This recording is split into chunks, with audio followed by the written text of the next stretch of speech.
everyone, I'm Gordon Haff, technology evangelist with Red Hat. And in this video, we will talk to you about application possibilities. I'd like my guest, Coco, to introduce herself now.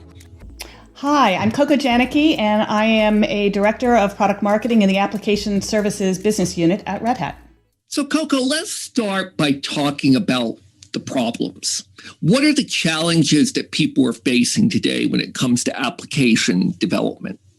Well, the problem I hear again and again and again is how to increase velocity.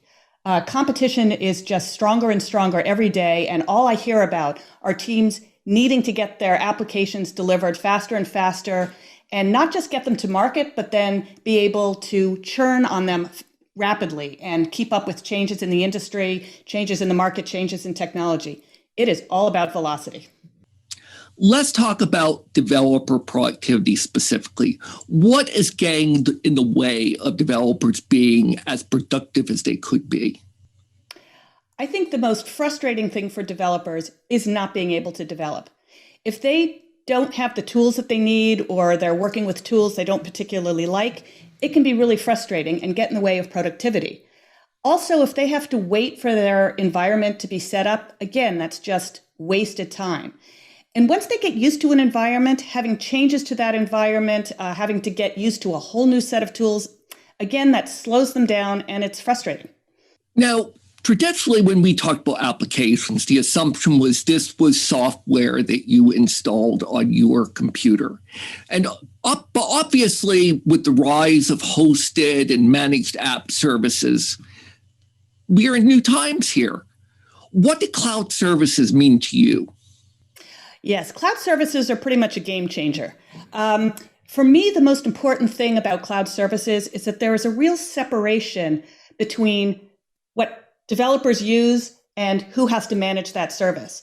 And it really gives teams the opportunity to get the best of both worlds. They get the tools that they want, the environment that they like, but they don't have to do any of the work to support that. And there are a few big wins there. The first, which speaks to velocity, is that the services are there, they're available. So teams can start developing right away. They can get started immediately. But also, organizations don't have to invest in building up skills in how to manage infrastructure. They don't have to put precious resources on managing the infrastructure. They can basically outsource that. And teams have also figured out that in the long run, it's often a lot cheaper because you only pay for what you use. So what's the relationship between cloud services that might run on-prem, they might run across a variety of different public cloud providers, and a cloud-native service that runs on a specific cloud provider? Good question. It's for the most part, they're very complementary, and they offer different experiences. So services like our services run on many different clouds and provide a consistent experience from cloud to cloud to cloud to on-prem. And for some people, that's very important.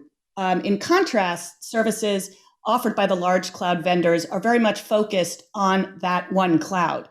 And at the end of the day, the cloud vendors want to sell more cloud. So it's a very complementary relationship. When we talk about services, one of the tugs of war that always seems to be going on is between this near infinite choice in open source ecosystems and the desire to narrow things down to a streamlined set of prescriptive choices. How do you think about being opinionated and curating options while maintaining flexibility? Really, it's a matter of choice. And I've met with teams at both ends of the spectrum, and it's a matter of opinion. There are some solutions that are very opinionated and curated, where the developers of the service have made some informed decisions on how the service should work, which makes it much easier to use, easier to adopt, but you do lose some flexibility.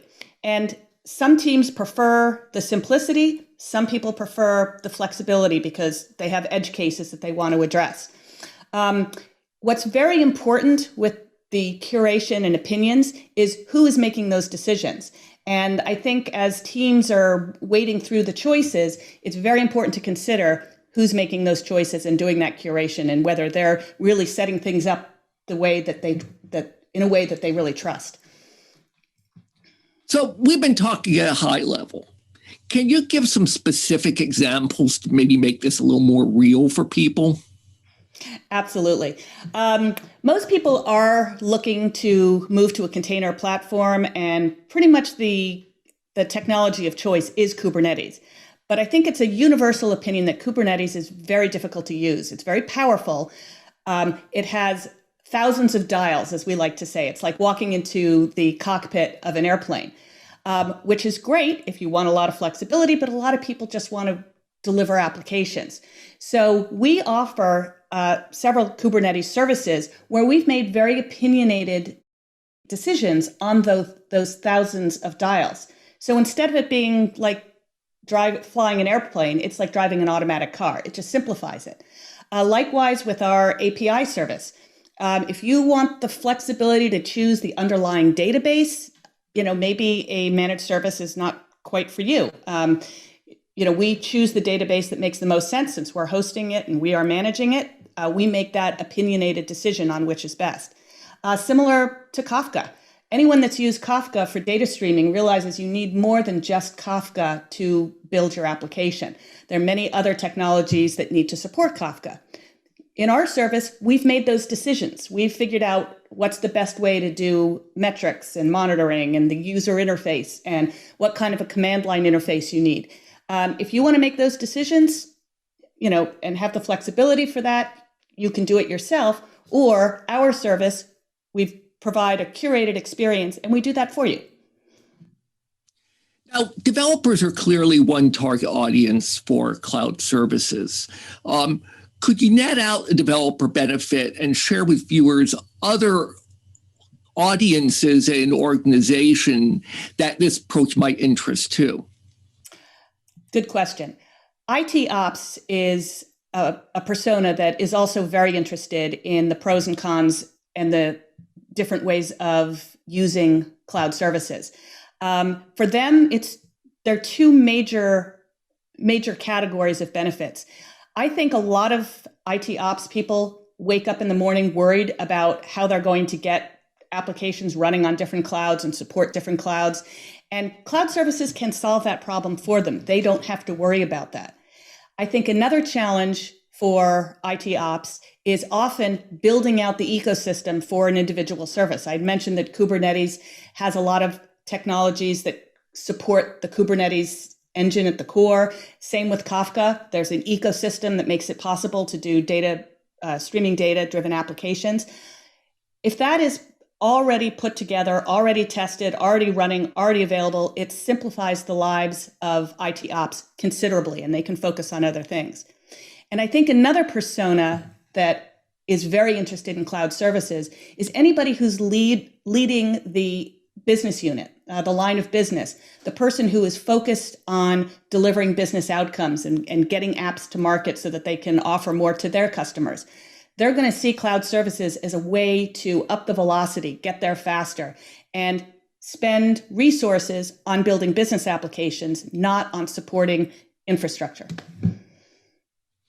So our viewers have heard all this. They're probably really excited to get started.